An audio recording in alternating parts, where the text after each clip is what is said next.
patria no les ha reconocido su entrega, tampoco en El Salvador.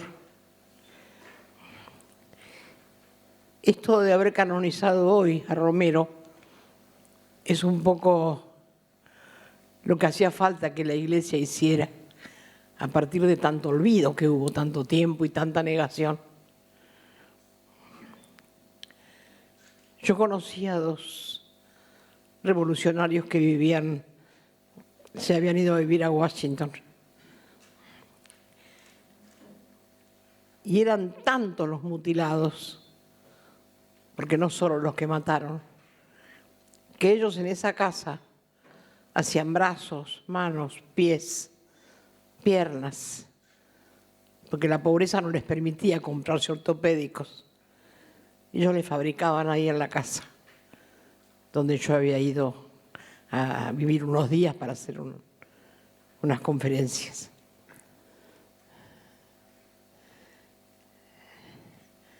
No solo mutilan a los hombres, mutilan a los pueblos, mutilan los gobiernos.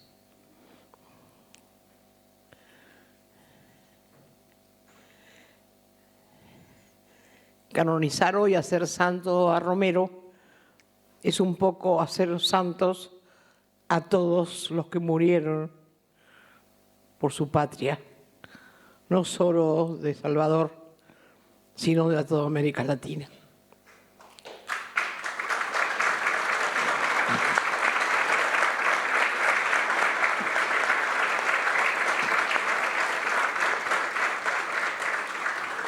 En este momento que nuestra patria sufre también la muerte, el oprobio, el miedo, las amenazas, los crímenes, por hambre, por cierre de hospitales, por miles maneras, pero mucho por hambre.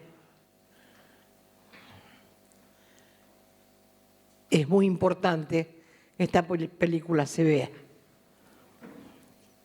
y vea como un papa argentino pudo, con mucha pelea y muchísima lucha seguramente, canonizar hoy a Monseñor Romero. Y para el año que viene nos van a hacer beatos a Angelelli y a los sacerdotes. Es la deuda.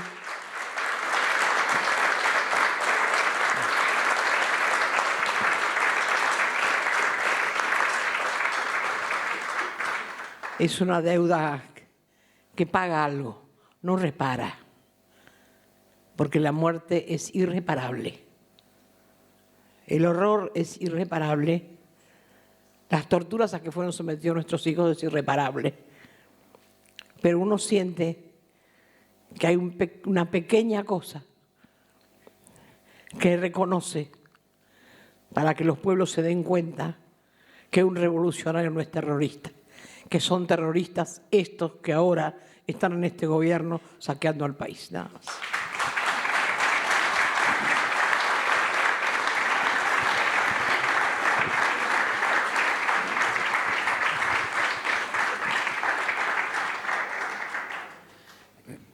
Antes que nada, buenas noches o buenas tardes a todas y todos y todes. Quisiera empezar primero con algo un poco crítico. Este documental fue hecho fundamentalmente por la Universidad de Notre Dame de Estados Unidos, el estado de Indiana, la misma universidad que hace 2 meses le dio un premio al juez Moro por su defensa por la justicia. Digo, para que una de cal y una de arena. Lo cual no quita que el documental sea verdadero y bueno. Otra cuestión fue que, ustedes saben, hoy el Papa canonizó a 7 personas, y entre ellas a Monseñor Romero, que es el que a muchos de nosotros es el que más nos interesa, o casi diría el único que nos interesa, aunque haya algunos interesantes ahí, ¿no? La monja nazaria Ignacia, boliviana, hizo un sindicato de mujeres en Bolivia. Hay que tener cojones para hacer un sindicato de mujeres en Bolivia.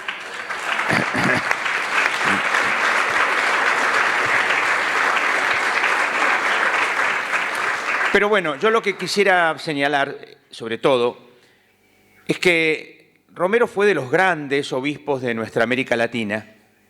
Hubo muchos,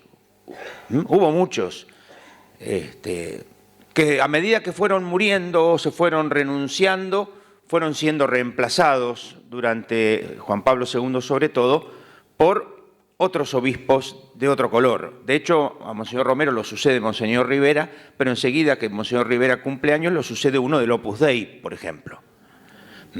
Lo mismo pasó con Helder Cámara, reemplazado por uno del Opus Dei. Cosa curiosa, cuando el pueblo canonizó a Romero, con el tiempo le preguntaron al Papa Benito XVI, cuando estuvo en Brasil para la Asamblea de Aparecida, si no lo iban a hacer santo a Romero, y él dijo que ya estaba avanzada la causa de la beatificación de Romero, porque habían visto, y lo que demostraron, entre comillas, era que Romero no estaba con la teología de la liberación, que Romero era del Opus Dei y cosas por el estilo.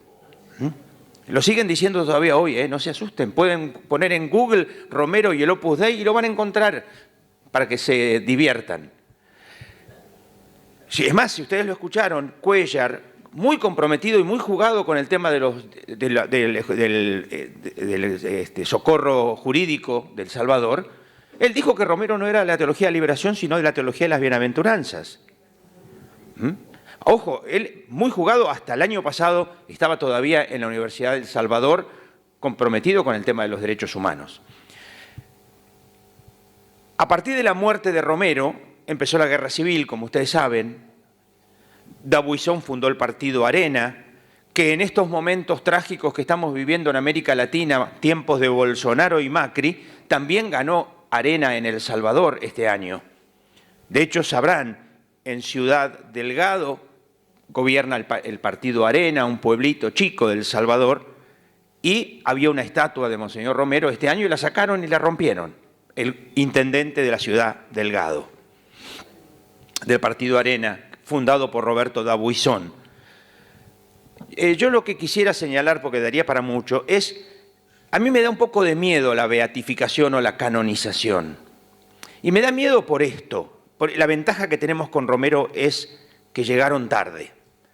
Porque a veces las canonizaciones transforman a los tipos en bronces o en estatuas de mármol y le sacan vida, le sacan militancia, le sacan revolución. Pero el hecho de que a Romero lo haya canonizado primero el pueblo hará que nos mostrarán a veces un Romero de estampita, pero el pueblo seguirá mostrando un Romero vivo que grita en nombre de Dios, ¿no?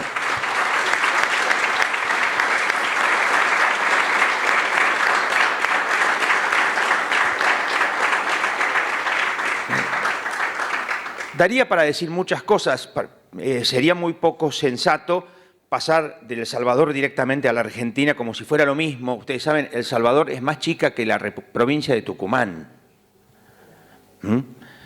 Digo, por eso la cantidad de desplazados, de detenidos, de asesinados, habrán visto. Eso acá en general no lo hemos tenido, que en una manifestación en la plaza disparen. Acá lo vimos 4 veces, ¿no? Que en la mitad de la manifestación en la plaza disparen contra la multitud. Pero yo quisiera señalar sobre todo este tema que me parece importante porque sí nos sirve. Monseñor Romero, en su tercera carta pastoral, hizo una reflexión sobre la violencia. Y lo quiero aprovechar porque me parece que es un tema que nos sirve también a nosotros. Y cuando hace una reflexión sobre la violencia, empieza a analizar los distintos tipos de violencia. Algo que, por otro lado, el viejo grupo de curas del Tercer Mundo ya lo había hecho en el año 68 cuando se iban a reunir los obispos en Medellín, pidiéndoles que por favor no tuvieran en cuenta como la violencia primera la violencia revolucionaria, porque antes había una violencia institucionalizada, cosa que los obispos latinoamericanos asumieron en Medellín. Digo porque Romero también plantea que primero hay una violencia institucionalizada, que después hay una violencia represiva, después está la violencia revolucionaria. Y por último, él propone como violencia que él propone la violencia de la no violencia, ¿no? Pero quiero señalar esto porque resulta que parece que sería violento si ahora en diciembre hay saqueos, cuando estos perversos están saqueando el país desde hace 2 años y medio, ¿no? Entonces,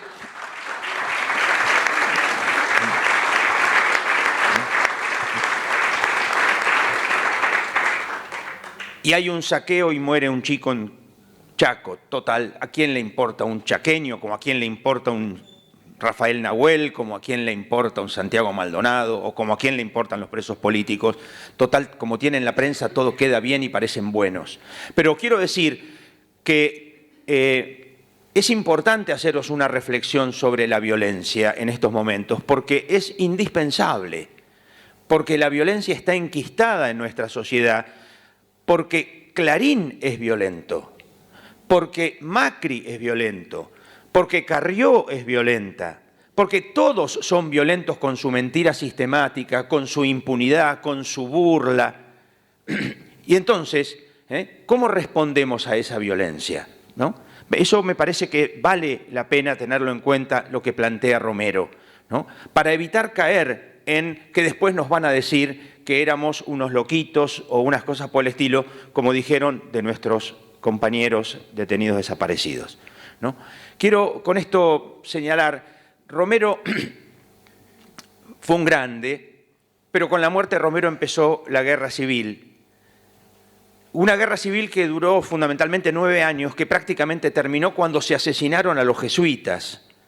Ustedes saben que el 16 de noviembre del 1989 mataron a los 6 jesuitas que eran de la Universidad Centroamericana, y además mataron a la cocinera, Elba, y a Celina, su hija, que se había quedado ahí porque quería quedarse ahí porque iba a estar más segura que si iba a su casa. Y entraron los del batallón Atlacatl, que son los mismos que, como cantaba la señora, la viejita al final, que mataron a los niños, etcétera, en la matanza del Mozote, donde murieron casi 1000 personas, según dicen algunos, la matanza, la masacre más grande de Occidente. Con la matanza de los jesuitas, que ocurrió en el contexto de una ofensiva final, la guerrilla ganó la calle. Es interesante, a nosotros Nidia Díaz es una de las fundadoras del Ejército de Liberación Nacional, Farabundo Martí, nos decía, primero que cuando estuvo el Che por El Salvador, viendo la geografía de El Salvador, dijo, no, acá no va a poder haber guerrilla. Y dice, el Che se equivocó, nos decía Nidia Díaz. Nidia fue una de las fundadoras, como les decía. Ella es ahora diputada, tiene su nombre de guerra en el documento. Nidia Díaz no es su nombre, tiene ella nos contaba que cuando estaba en el norte tenía un nombre, cuando estaba en el sur tenía otro nombre, cuando estaba en el oeste tenía otro nombre, cuando estaba en el norte, digo, pero ¿y si te llaman por la calle, cómo te das vuelta? ¿Cómo haces para no darte vuelta? Disciplina. Disciplina, ¿no? Y ella nos contaba, por ejemplo, que cuando empezó la ofensiva final, nunca vimos tantas fiestas de 15 al mismo tiempo, porque eran toda gente que llevaba regalos para la fiesta de 15, que iban todas las armas con las que entraban para la ofensiva final. Pero el tema está precisamente que en esa ofensiva final, donde gana la guerrilla a la calle, se firman los acuerdos de paz y se firma la amnistía. La amnistía es la que permite que hoy un alcalde tire el coso de Romero. La amnistía es la que permite que el hijo de Roberto Dabuizón diga, como dijo esta semana, mi papá hizo santo a Monseñor Romero. Que Dabuizón estuviera en el altar cuando lo beatificaron en El Salvador, que pasaran los helicópteros y se vieran los francotiradores en los edificios. Eso lo vimos cuando fuimos a la beatificación, que fuimos 6 curas, porque en ese entonces había un gobierno que nos dio pasajes para que pudiéramos ir a la beatificación de Romero.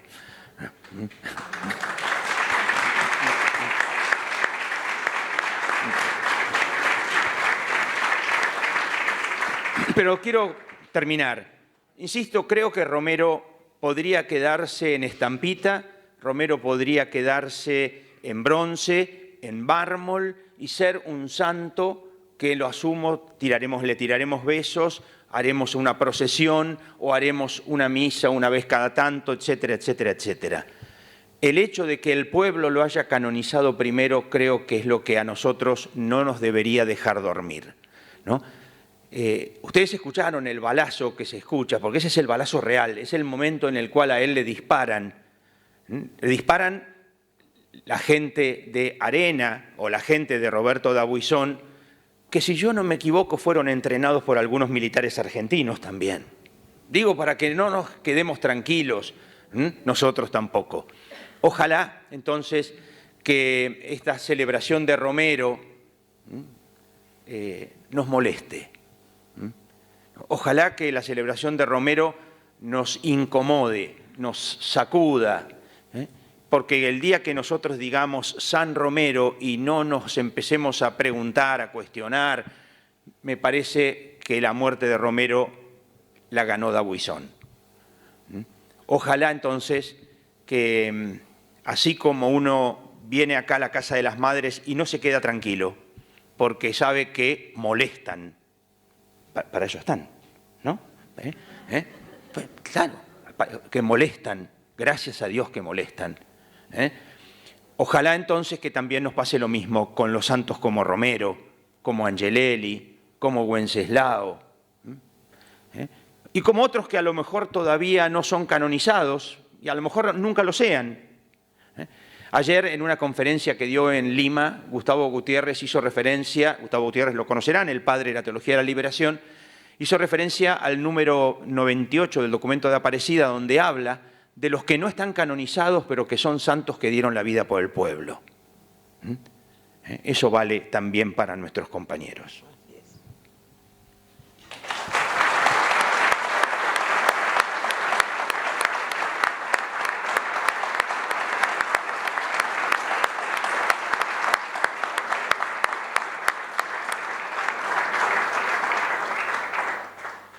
Chicos, no sé quién tapó 3 desaparecidos o 4 con ese cuadro, si lo pueden correr, por favor.